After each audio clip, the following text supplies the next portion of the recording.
I saw him clearly, his posture, the way he moved. He came in through the back door, walked right across my field of vision, passed between me and the TV, and disappeared into my parents' bedroom. He didn't say a word.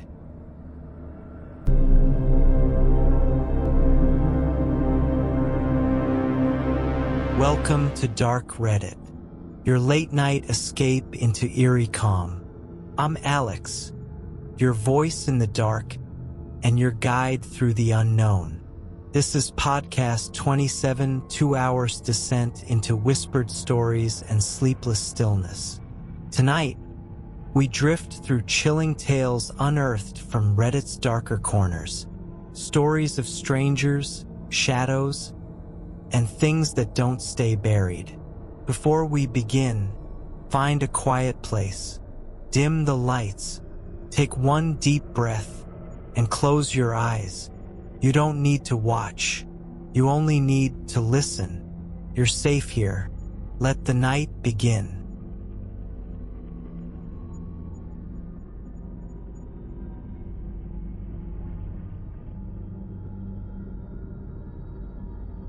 Grief has a strange way of blurring the edges of reality. When you've lived long enough, seen enough heartbreak, and buried enough of the people you love, you begin to experience the world through a different filter. For my grandmother, that filter became even foggier after my father died. They had been incredibly close, not just mother and son, but best friends in a way that was rare and touching to witness. When he passed, something essential in her broke. Her already fragile heart began to fail her, and her memory, once sharp and stubborn, started to drift like smoke. After a few rough years, she was placed in a nursing home. It was a difficult decision, but necessary. Her dementia progressed quickly. Toward the end, she could usually remember who we were, though sometimes she'd call me by my father's name or confuse my cousin for one of her long-past siblings. If you came and sat with her for breakfast, talked, laughed, held her hand, by lunchtime she'd forgotten you were even there. So when we received the news that my Uncle Terry had died, we were careful. Terry was her middle son, the one who had always been a little bit wild, a little bit distant. He'd moved to the next state over years ago and mostly kept to himself. Still, his death was devastating, not only because of the loss, but because of how it happened. He'd taken his own life. The details were scarce, just enough to hurt, and we didn't know the full story yet. We only knew he was gone. We decided not to tell her right away. We waited a few days for a good morning. One of those rare days when she seemed more present, more herself. There was no telling how she'd process the information, or if she even could, but we owed her the truth. When that morning finally came, we gathered ourselves and made the drive to the nursing home. My aunt, my cousin, and I walked into her room, bracing for what we thought would be a very hard conversation. But before we could even start, before we could ask how she was feeling, or even offer her the juice we'd picked up from the diner down the road, she looked at us with eyes clearer than we'd seen in months and said, completely deadpan, "Well, I guess Jeff is the only one left now. Jeff is her youngest son, the last of her children still living." We froze. My cousin nearly dropped the juice. "What do you mean, Granny?" my aunt asked, trying to stay calm. "I mean, Terry's gone now," she said, like she was commenting on the weather. "Shot himself the other night." There was no ceremony in the way she said it. No sorrow, no confusion. Just a simple, tired truth. She wasn't asking. She wasn't guessing. She knew. None of us had told her anything yet. And as far as we knew, no one from the nursing home had either. There hadn't even been a full obituary yet. Just a few hurried phone calls between family and a lot of uncertainty. We asked her how she knew, and she sighed, looking off toward the window. "He called me," she said, "couple nights ago. Said he had just shot himself in the head. Wanted me to know. Said he was sorry." We just stared at her. Even with all her mental decline, there was a weight to her voice that made the hairs on my neck stand up. It wasn't until almost a month later, after the coroner's report was released and we spoke with the family friends who had found him, that we learned the official cause of death: suicide by gunshot to the head. And in that moment, her words came rushing back. So then we were left with a question. A whole tangle of them, actually. Was it possible he had really called her just after doing it? That thought chilled us to the bone. The idea that he was still conscious for some brief, horrifying moment, long enough to dial her number to speak, was almost too terrible to contemplate. But then we looked at our phone records. There had been no call. Not on her phone, not on his. Could it have been just before?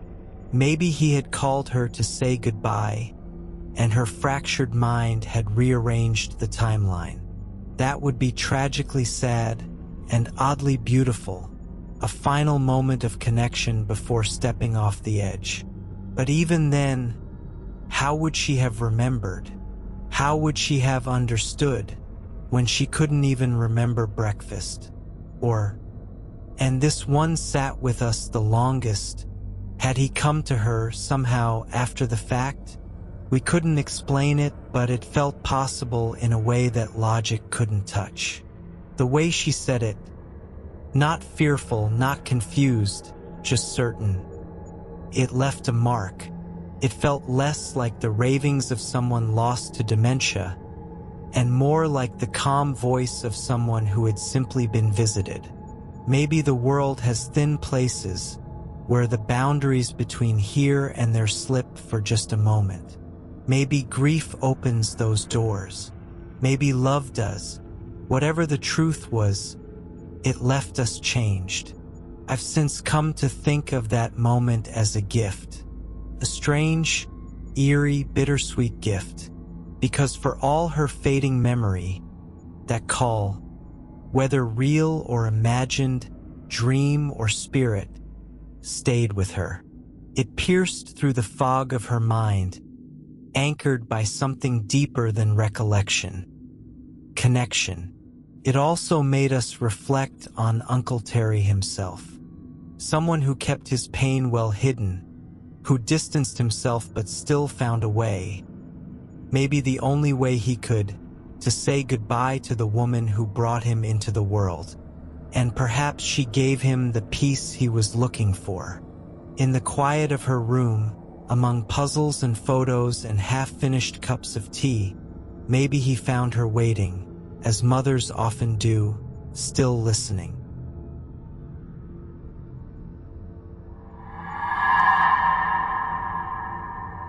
If you thought that story was unsettling, wait until you hear what happened to this next person. It's been exactly 1 week since I opened that door, since the Wilson kids came back. I'm not even sure I'm still me anymore. I've lost time, hours, sometimes entire nights. I'll come to and find myself standing in different parts of the house.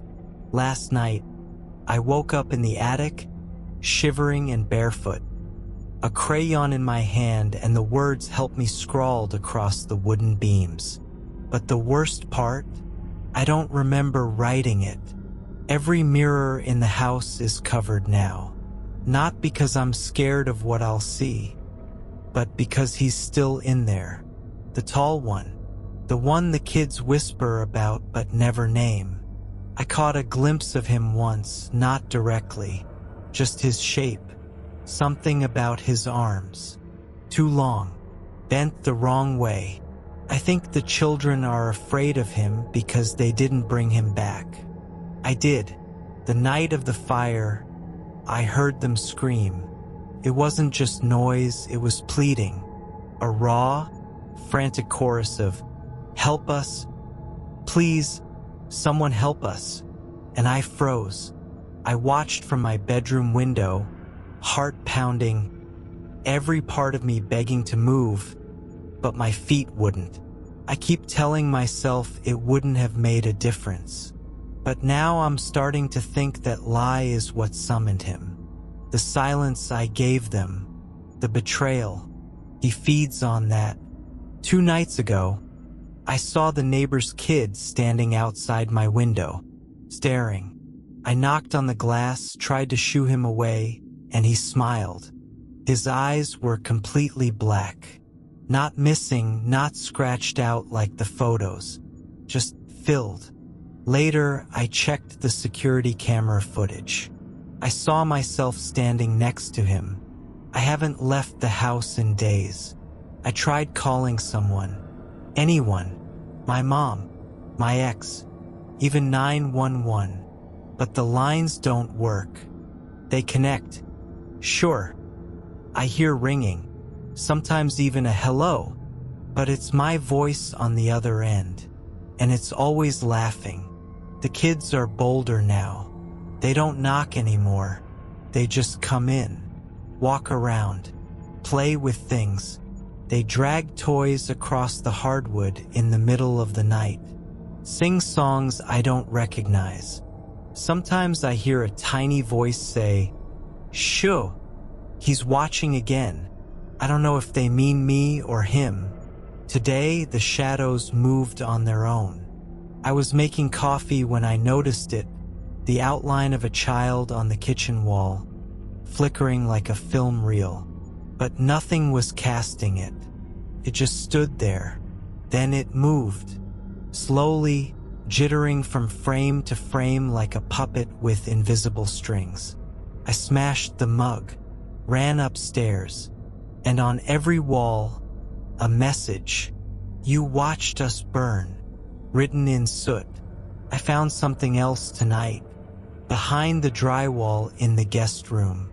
The knocking was coming from there, sharp, frantic, like fingernails on metal. I tore it open. There were toys inside, melted, warped plastic buried in insulation. A charred shoe, a teddy bear with half its face fused to the wood. But deeper in, I found bones, tiny ones, children's, and a note, written in my handwriting. "They don't forgive, and he doesn't forget." I don't know what he is. Maybe a demon, a god, or just a shadow born of guilt too heavy to bury. But I do know this: the Wilson kids weren't just victims. They were witnesses, and now they're tools, puppets for whatever crawled into this world through the crack I left when I didn't act. And that crack's getting wider. Midnight, the mirror's cracked again. It's bleeding this time, thick, black ichor oozing from the frame. I can hear something inside it like breathing. The lights are flickering harder than ever, and the air smells like burning plastic and old teeth. The kids are in the hallway. I see their feet under the door, bare, dirty, not touching the floor. One of them just whispered, "He's in your skin now." I can feel it too, like something's crawling under me, like I'm just the shell now, just the mask, and he's behind my eyes, waiting for me to sleep again. I can't let that happen. I drove to the church on Miller Street, the one that burned down last year. I don't even remember starting the car. It was instinct, desperation. The fire damage was still fresh, black walls scorched with soot, ash frozen mid-collapse like the building had been caught gasping. And in the very center of the chapel floor, drawn in white chalk, was me. Perfect outline of my body, arms spread, mouth open. Lying beside it, a children's drawing. Crayon again. It showed the Wilson kids smiling, holding hands. Behind them, a tall figure, scribbled in black. And in the corner, a house, my house, with red stick flames coming out of the roof. I didn't go home after that, but he did. This will be the last thing I write. I know that now. My phone turned on by itself. The camera activated. The screen shows my face, but I'm not moving, not blinking, just smiling. Someone just knocked at the motel door. 3 soft knocks. 2 a.m. He found me again. If you're hearing this, reading this, whatever this ends up becoming, do not open the door. Even when they whisper your name, even when they sound like children, because it won't be them anymore, and it might already be too late.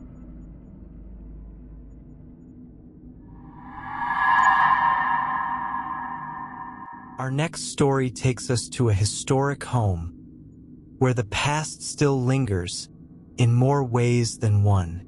I've worked in historic houses for years, spending my days in places filled with rich history, where the walls themselves seem to whisper secrets of the past.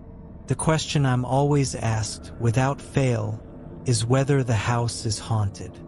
I'd always laugh it off, giving the same answer every time. No, it's not haunted. I'd say it with a sense of certainty, confident that nothing strange had ever happened to me.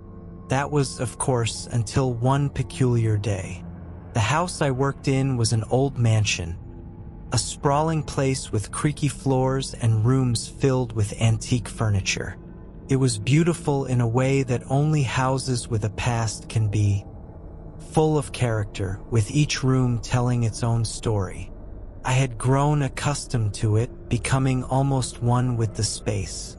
I was respectful of the history it held, understanding that once, this had been someone's home.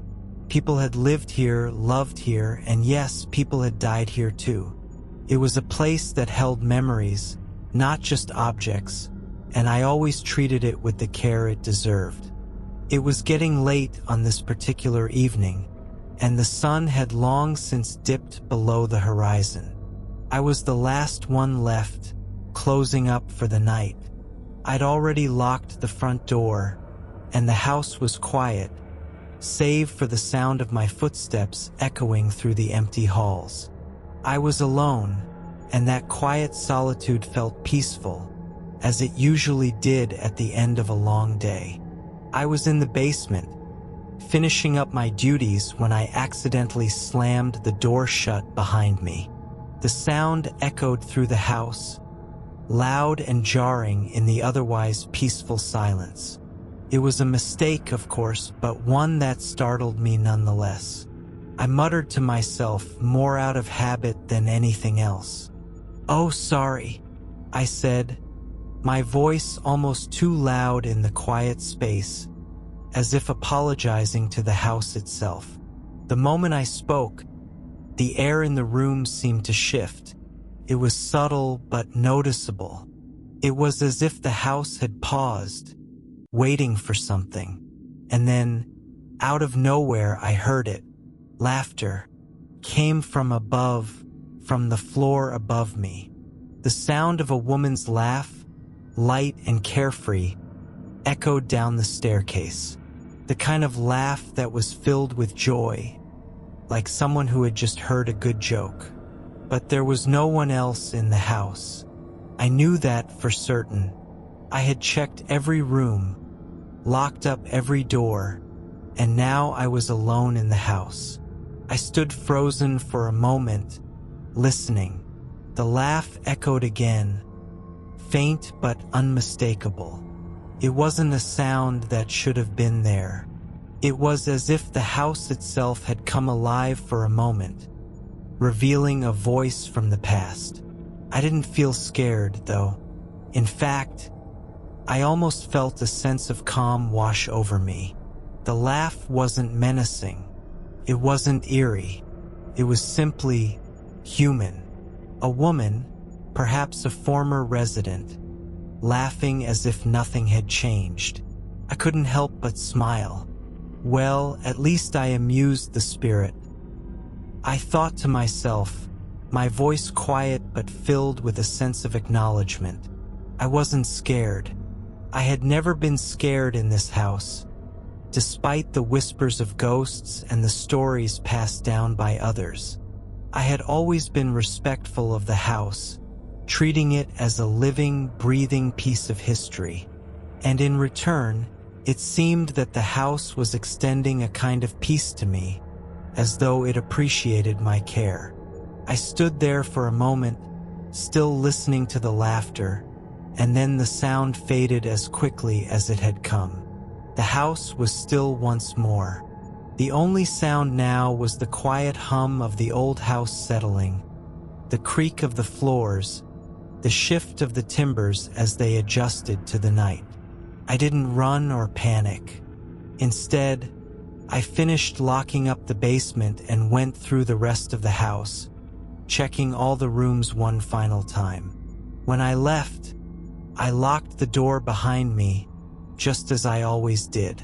But this time there was something different in the air. A quiet understanding, perhaps, that I wasn't just working in an old house. I was living alongside its history, its past, and the people who had once called it home. From that day on, I never dismissed the idea of ghosts entirely. I wasn't afraid of them either. The laughter of that woman was a reminder that the past is never truly gone, that history lingers in the most unexpected ways. But as long as I remained respectful, as long as I remembered that the house had once been a home, I was left alone.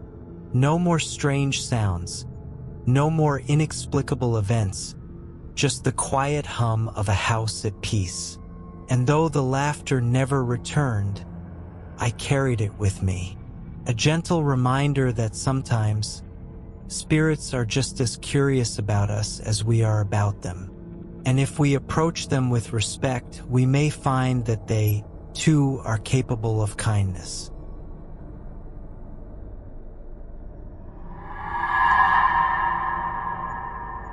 This next story begins with an ordinary day that ended in whispers in the dark.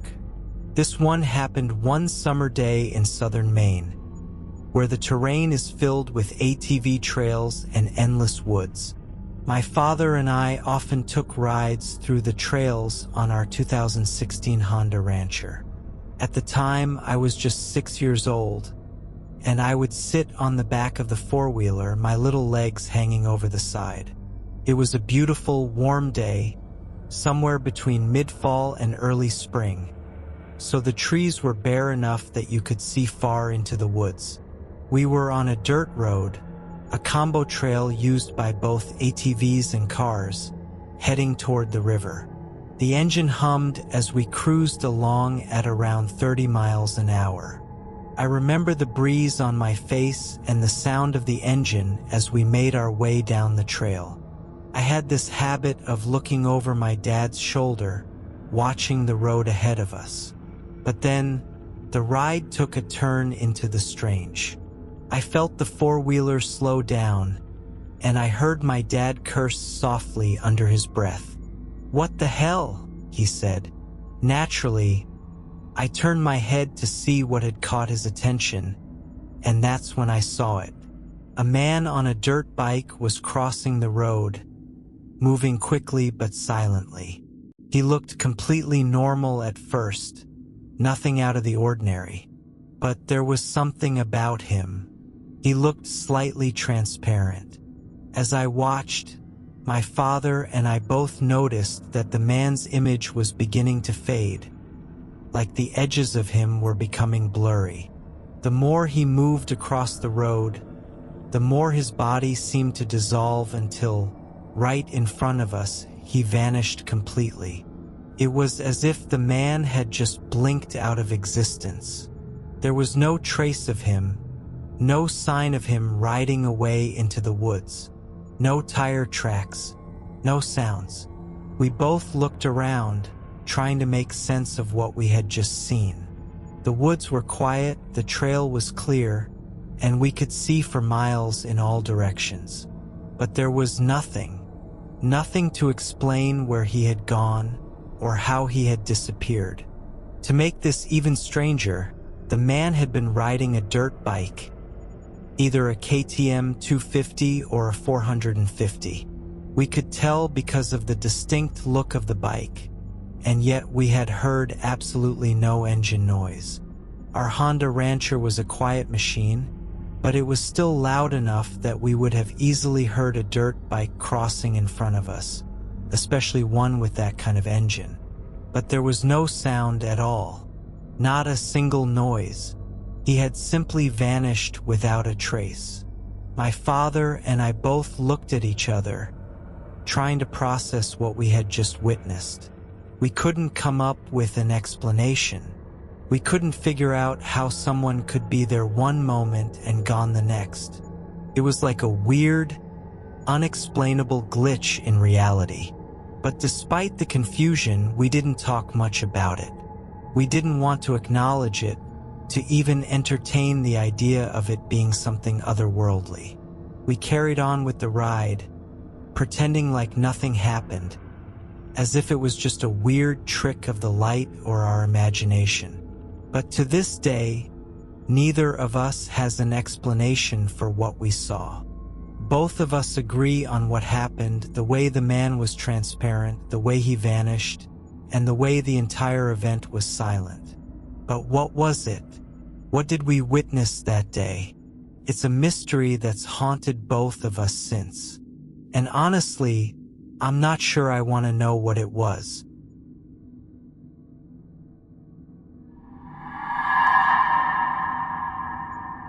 This story is about a woman who claims her husband returned from the grave and may still be waiting in the basement. I've worked in assisted living for over 6 years. In that time, I've seen nearly every stage of dementia. The confusion, the nostalgia, the heartbreaking moments of clarity, and yes, sometimes the strange stories that make you question reality. But nothing ever got under my skin like what happened this week. One of our residents, I'll call her Elaine, is in the very early stages of dementia. She's sharp most days, well-spoken, and not the type to ramble. That day, she asked me to sit with her in her room because she said she had something she wanted to talk about. "I've been meaning to tell someone," she said. So I sat, and she started talking. The conversation began like something out of a memoir. Elaine told me about her past relationships, the men she married, the hardships she endured, infidelity, emotional abuse, men who left scars, visible and not. The way she told it, I felt like I was sitting in a library listening to a seasoned author read from her book. She described the houses they lived in, the clothes he wore, his favorite drinks. It was all painfully vivid, filled with names and dates I later confirmed with internet searches and old family photos on her dresser. But then the story took a turn. "My last husband is dead." "Sort of," she said. I looked at her. "What do you mean, sort of?" Elaine sighed. "I'll get to that," she said. And she did. She told me her final husband, Daniel, had been diagnosed with terminal cancer. The news broke him. In a moment of deep depression, he attempted to take his own life, shot himself in the face. Somehow he survived. She described months of surgeries, silence, and sadness. He rarely left the basement afterward, but eventually the cancer claimed him, or so everyone thought. Elaine said they held a funeral. She remembered the casket, the eulogies, the lowered grave. Family, friends, neighbors, they were all there. She said she felt peace, or what little of it there was to feel after burying your husband. But that night she woke to knocking. Not on a door, but on the windows. Low, rhythmic taps. She thought she was dreaming until it came again. Louder this time. She got out of bed and looked out into the night. He was standing there, she whispered, covered in dirt. She said she opened the door without thinking. He stepped inside silently, like someone coming home after a long trip. He didn't speak, just walked past her and went downstairs, to the basement, the same basement where he had once tried to die. Elaine told me she followed him, heart racing, mind reeling. She sat with him that night. He didn't say much, just held her hand. And then she went to bed. Over the next few days, she began bringing him food, water, clean clothes, always to the basement. He never came back upstairs. She tried to explain it to her daughter, but of course no one believed her. Until one day her daughter moved in, and she saw him too. Elaine says her daughter walked down the basement stairs with a laundry basket, dropped it, screamed, and ran back up. She locked the door and never opened it again. "You were right," her daughter told her. "But we're not going to talk about this ever again."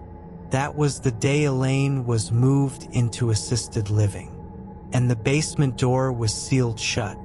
I asked her questions, logical ones.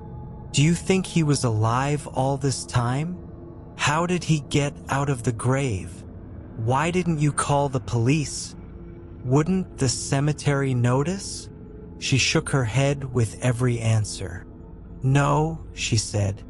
"He wasn't alive. He was dead, but his body was still here. Not a ghost, not a vision. Him." And that's when the goosebumps hit. Because it wasn't just what she was saying, it was how she said it. Her tone never wavered. There was no confusion in her eyes, no signs of dementia clouding her story. She recited the details like someone who had replayed them over and over in her mind. I've studied psychology. I have a master's degree in it, in fact. I've spent years watching the effects of cognitive decline and learning how memory shifts, warps, fades.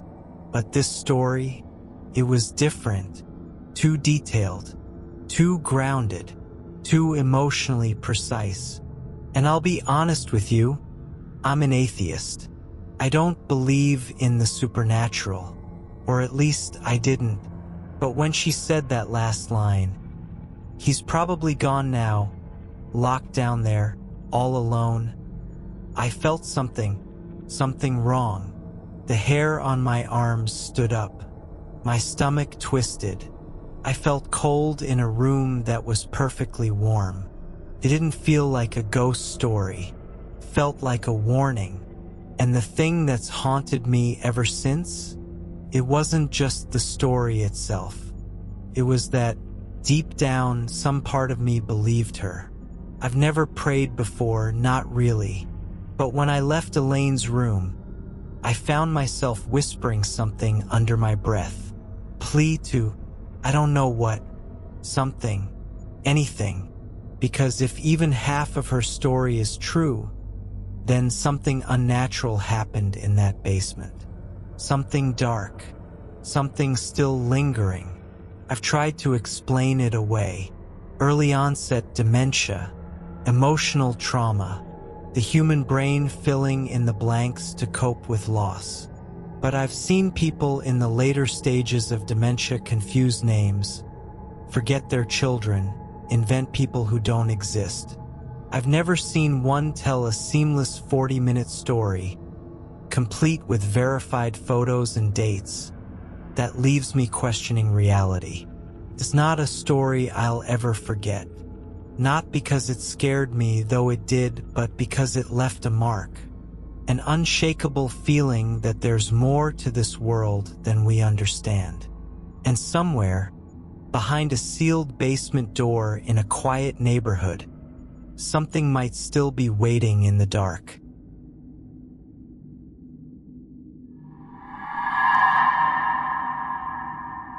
You can renovate a house, repaint the walls, and plant new grass, but sometimes what lingers isn't interested in leaving. I didn't expect my dream house to come with roommates, especially the invisible, watchful kind. I had just moved into this home, a charming 1988 build tucked into a quiet rural area just outside of Raleigh, North Carolina. It had everything I'd been searching for. A spacious screened-in porch perfect for warm nights, beautiful mature trees dotting the half-acre property, and just enough distance from the neighbors to feel like I could finally breathe again. After months of living with others, bouncing around guest rooms, and dragging my cat across the country, it felt like I was finally stepping into peace. The thing is, peace never quite settled in. Even before I noticed anything odd, my cat did. She's 14 now, slow-moving, dignified, and generally prefers cozy spots and sun patches to zoom eyes and chaos. But from the moment we stepped foot inside this house, it was like something possessed her. She began sprinting around like she was a kitten again, darting through doorways, hiding in her litter box, which she's never done, and making strange, guttural noises I'd never heard from her in her entire life. And then, the faces in the corner sleeping began. She started shoving her head into tight spaces, corners of the couch, pressed against the wall, as if trying to block something out. She'd stare off at things I couldn't see. I've had this cat since she was a baby. I know her. This wasn't some reaction to moving stress. This was different, wild, instinctual, fearful. Still, I tried to chalk it up to the adjustment. But that second night, things changed. I was standing in the kitchen when I heard it. The soft, low murmur of voices coming from the screened-in porch. Not speaking to me, not loud, but enough to make me freeze mid-step. It sounded like someone muttering, like a conversation happening just below the breath, right outside the door. I opened it quickly, expecting maybe a neighbor had wandered over or someone had gotten lost. Nothing, just the dark porch and the hum of cicadas. I left the door open for the breeze, something I probably won't ever do again, and that's when I saw it. Not a person, not even something I could really describe, but a blurry, shimmering form, roughly human-shaped, but distorted, like something from a sci-fi movie. It looked like the Predator's cloaking effect. An outline, a mass, something undeniable that didn't belong in this world. And it wasn't just there. I knew it was there. I knew I was too. I felt it immediately. The thick pressure in the air, the way my heartbeat jumped into my throat, stood there, inches from my face. And then, just as clearly, it began moving, room to room, watching, exploring. My cat bolted into hiding. I spoke out loud. For the first time in my life during something paranormal, I addressed it directly. I have no problem with you, but I need you to leave me alone. Leave my house. It didn't feel evil, but it didn't feel warm either. Felt aware, old, territorial. The next day I saw it again, for times, in broad daylight. Same blur, same awareness, same lack of fear from it, like I was the one intruding. That's when I called a friend, someone who knew a thing or two about energy work and spiritual protection. They connected me with a local shop where I picked up white sage, cedar, a dragon's blood candle, an Archangel Michael candle, and some incense. I even got my cat a tiny citron charm for her collar, because honestly, she seemed like the only one with true instincts around here. When I returned that afternoon, the house felt still. I decided to wait before doing anything with the smudging. I made some music, tried to relax, but later, while having a cigarette on the porch, it all changed again. There weren't just one of them anymore. I saw 5, maybe 6 blurry, camouflaged entities like before. Some tall, some short. They moved around the house as if they'd lived here long before me. Into every room, circling slowly, never rushing, never hiding. I lit the sage and cedar, walking room to room, speaking clearly but respectfully. I don't mean you harm. I'm asking you to leave this house. When I finished, I sat on the couch and lit the St. Michael candle, hoping to anchor in some light and protection. That's when things got worse. I felt them again, but not just watching me. They surrounded me. The air thickened. My skin crawled. It was like I was inside of them or they were inside of me. Wherever I walked, they followed, invisible yet pressing in on every side. I grabbed the dragon's blood candle and lit it without hesitation. And then, just like that, they were gone. No more blur, no more pressure, just silence. My cat, wide-eyed, slowly came out from hiding. Now here's what's bugging me the most. Are these things attached to the house, or are they tied to the land itself? Because this area, it's old. This property sits in a rural patch just outside of Raleigh, near a massive white colonial house, the kind that makes you uncomfortable just to look at. I don't know its full history, but I'm willing to bet it was a plantation at some point. I wonder if this land remembers what happened here. Maybe these presences do too. What's stranger is that I've heard a voice, one in particular multiple times since the first night. A soft-spoken older woman. She speaks just low enough that I can't make out the words, but the tone is clear. It's like she's talking about me or to herself, but never directly to me. And I keep wondering, is she the one who lingers? Was she here long before this house stood? Every so often now, even as I write this, I catch a flicker of movement in the corner of my eye. A blur. Just one now. Always quiet. Always watching. The activity has calmed since the smudging and protection work. But it hasn't stopped entirely. So, do I live on haunted land? Is it a ghost? Or something interdimensional? I truly don't know. But what I do know is that I've never felt anything like this before. Not this intense. Not this present. And I'd welcome any thoughts, guidance, or insight, because clearly, I'm not alone here. And maybe I never was.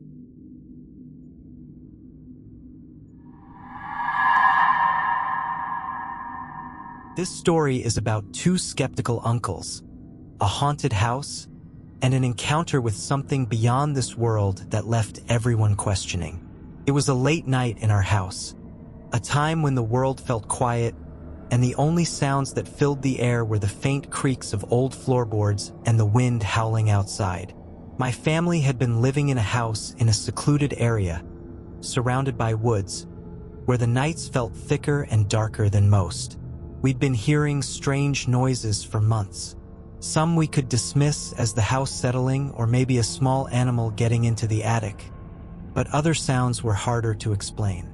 There were moments when it felt as if the very air around us was charged, and we couldn't shake the feeling that something or someone was watching us. One evening, my 2 uncles came over to visit. We sat together in the living room, chatting and catching up. In the middle of our conversation, we casually mentioned the strange happenings in the house. The odd sounds, the whispers, the inexplicable occurrences. We told them how the noises seemed to follow us around, always at night, always when things were quietest. My uncles, skeptical as they were, laughed it off. "It's just your mind's playing tricks on you," one of them said with a chuckle. "Paranormal stuff doesn't exist. You're imagining things." We shrugged it off too. After all, we were used to hearing those dismissive words from others who didn't understand what was happening to us. Still, as the night wore on, we went to bed, each of us retreating to our rooms, trying to get some sleep. But little did we know that our uncles were about to experience something that would forever change their perspective on the paranormal. The next morning, when we all gathered in the kitchen, something was different about them. They seemed shaken. We could tell by the look in their eyes that something had happened, something they couldn't explain. My uncle, usually the more confident of the two, spoke first. "You were right," he said quietly, almost hesitant. We all looked at him, confused. "What do you mean?" I asked. He glanced at his brother, who nodded in agreement, then turned back to us. "Last night, we felt it too. At first, we thought they were joking, but the serious tone in their voices told us they weren't. They explained that, in the middle of the night, both of them had been awakened by the sensation of something pulling at their blankets. They initially dismissed it, thinking it was just a draft or perhaps one of them had moved in their sleep. But then it kept happening. The blankets kept getting pulled, inch by inch, until they were completely removed from the bed. That's when they realized something wasn't right. The moment the blankets hit the floor, they both said they felt a strange presence in the room. Neither of them wanted to escalate the situation, so they did the only thing they thought might calm whatever was there. They both said, loudly and clearly, "We acknowledge you. Yes, we admit you exist." And just like that, the pulling stopped. The room fell silent. This experience left my uncles visibly unsettled. They couldn't explain it, and they didn't want to, really. They had gone from dismissing our stories to accepting that there was something in the house that we had no control over. They had seen it, or at least felt it, in a way they couldn't deny. But the haunting wasn't over, not by a long shot. The sounds persisted. We began to hear new things. Strange, garbled gibberish in the dead of night, like two pieces of paper being rubbed together, or whispers that were too faint to understand. Sometimes, it sounded like a pen dragging across the metal window bars outside. The noises were relentless, and they were coming from everywhere. My father, who had always been skeptical about these things, was the next to experience something that would make him question everything. One night, he was sleeping when he was suddenly woken up by the same gibberish sound I had heard so many times. He opened his eyes, groggy from sleep, and saw something that sent a chill down his spine. Standing next to his bed was a small figure around 3 or 4 feet tall. Its entire face was obscured by darkness, and he couldn't make out any details. No eyes, no nose, no mouth. Just a shadowy form standing in the corner of the room. At first, my father thought it was a thief. He always kept a gun beside his pillow, as we lived in a more remote area. He reached for the gun, thinking he was about to confront a burglar. But as he turned to get a better look, the figure suddenly darted toward the door. My father jumped out of bed and chased it, thinking it might be trying to escape. The door was just a few feet away, and in seconds, he reached it. But when he tried to open it, he realized something was off. The door was locked from the inside. In that moment, the sleepiness began to wear off, and the reality of the situation hit him. If the door was locked from the inside, then what had he just seen? It wasn't a thief. It wasn't anything human. It was something else. Something that didn't belong in this world. The next day, exhausted and confused, my father decided to take action. We had heard of a spiritual guide, someone called an alim in our culture, similar to a Christian priest or shaman who helped people with spiritual matters. My father called him over, and after listening to our experiences, the alim confirmed what we had feared. The house was haunted. The alim performed some spiritual work in the house, conducting rituals and speaking words of protection. He told my father that he had made an agreement with the entities that haunted the house. They would no longer enter the residential areas, our rooms, the kitchen, or the living spaces. However, they would be allowed to roam freely in the open spaces like the lawn, the gardens, and the pool area. After the alim left, the disturbances in the house stopped. The blanket pulling, the noises, the shadowy figures, they all faded away, but the presence of something else still lingered outside. I remember vividly that, even after everything had calmed down inside, I would still catch glimpses of something moving outside my window. A small, shadowy figure, about 3 or 4 feet tall, would dart past the window, moving too quickly for me to make out any details. It wasn't just me who saw it. My cousins and other family members saw it too. We'd be sitting in our rooms or walking around the yard, and we'd notice the shadow racing across the lawn, only to vanish into the night. Even now, I sometimes think about that night and all that followed. Was it truly the work of spirits, or something else altogether? Whatever it was, it made believers out of the most skeptical people in our family.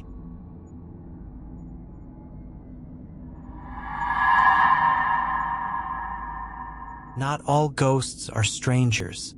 This story is about doubles, echoes, and the kind of mystery that sneaks in so quietly, you're left wondering if it was ever really there, or if the world slipped for a moment, just enough for something strange to walk through. I've only ever seen a ghost once. At least, I think it was a ghost. Some people see shadows. Others hear footsteps or feel cold spots. My experience? I saw someone I've known my whole life walk straight past me, and it wasn't him. Let me explain. Growing up, my family lived in a quiet house just outside the city. Not too remote, but far enough away from neighbors that things got real quiet when you were home alone. And I was home alone a lot. My parents had a habit of driving to the next city over to run errands. They'd make a whole day of it, groceries, appointments, maybe lunch or dinner, and be gone from morning to night. I didn't mind. I was old enough to stay home by myself, and I liked the solitude. A quiet house, my favorite snacks, and the TV all to myself. That was a perfect day to me. Now, our living room was set up so that you had to walk through it to get pretty much anywhere in the house. If you came in from the back door, you'd walk between the couch and the TV, cross the carpet, and either turn left to go into my parents' bedroom or right toward the hallway and front door. I was in the living room this particular afternoon. I can't remember what I was watching. Probably cartoons or reruns of unsolved mysteries. But I remember how the sun was slanting in through the blinds and how quiet the house was except for the low drone of the television. That's when my dad walked in.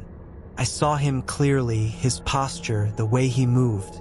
He came in through the back door, walked right across my field of vision, passed between me and the TV, and disappeared into my parents' bedroom. He didn't say a word, didn't glance at the TV, didn't look at me, just walked through like he was on autopilot. Struck me as kind of odd. Normally, he'd at least say hi or ask what I was watching, but I figured maybe he forgot something important.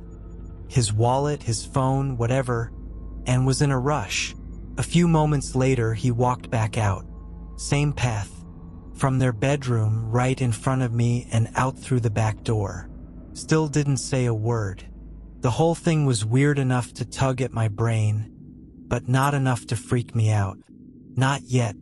I shrugged it off for a while and went back to watching TV. Maybe he was annoyed. Maybe something had happened. I figured I'd ask him when they got back. Later that evening, my parents came home, grocery bags in hand, still laughing about something that had happened at the store. He was wearing different clothes. Not wildly different, but enough that I noticed. The version of him I saw earlier had on a white t-shirt and jeans. Now he was in a dark polo and khakis. My mom looked the same. No sign they had made any stops at home. So I asked him, "Hey, what did you come home for earlier?" He looked at me, confused. "What? You came home? Like around noon or 1, I think? You walked in, went to the bedroom, then left again. I thought maybe you forgot something." He shook his head. "We never came back. We were in the city all day, didn't even stop once. And he meant it. My mom confirmed it. They were an hour and a half away the whole time, and there would have been no reason to drive all the way home and then turn around again. I sat there for a second, thinking back to how clearly I saw him. I didn't imagine it. I wasn't half asleep. I saw him walk through that room twice, the exact walk he always did. His gait, his height, even the way he brushed the side of the couch with his leg like he always did when he passed by too closely. But he wasn't home.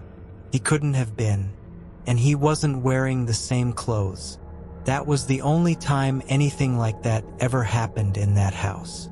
No cold spots, no flickering lights, no mysterious sounds or weird feelings. Just that one afternoon, a perfect replica of my dad walking silently through the living room. A lot of people might write that off as a dream or a weird trick of memory, but I wasn't asleep. And the feeling I had after, that low buzz of something's not right in the pit of your stomach, has stayed with me for years. So what was it? Some people talk about time slips, little rips in the fabric of reality where something from another moment bleeds through. Others say spirits can take on the appearance of someone familiar to comfort you or confuse you. Maybe it was a doppelganger. Maybe it was a piece of energy echoing through a well-worn path. But if I had to guess, it felt like a copy. Like the space was so familiar with that exact motion, my dad walking through that room, that it replayed the moment. Not out of malice, not out of intent, just because it had been imprinted into the house, into the space. A residual echo, stuck in a loop, playing through time like a broken record. Whatever it was, it didn't scare me. Not then and not now. It was just strange and deeply, deeply human. Maybe the veil between the known and the unknown is thinner than we think. Maybe people can be two places at once in a way science can't explain yet. Or maybe houses remember us in ways we'll never fully understand. All I know is that day someone walked right past me. Someone who looked exactly like my dad. And I never saw it again. But every time I hear the back door creak, I still half expect to see him pass through. Silent, purposeful, just like he did that one time when he wasn't really home.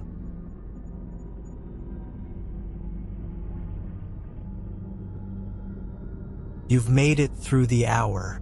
The stories are over now, and the night is quiet again. Let the silence soothe you. Whatever followed you from the tales, leave it here. You're safe, you're calm, and you're already drifting deeper into rest. If you enjoyed these stories, consider subscribing to Dark Reddit for more nightly chills. Until next time, sleep well.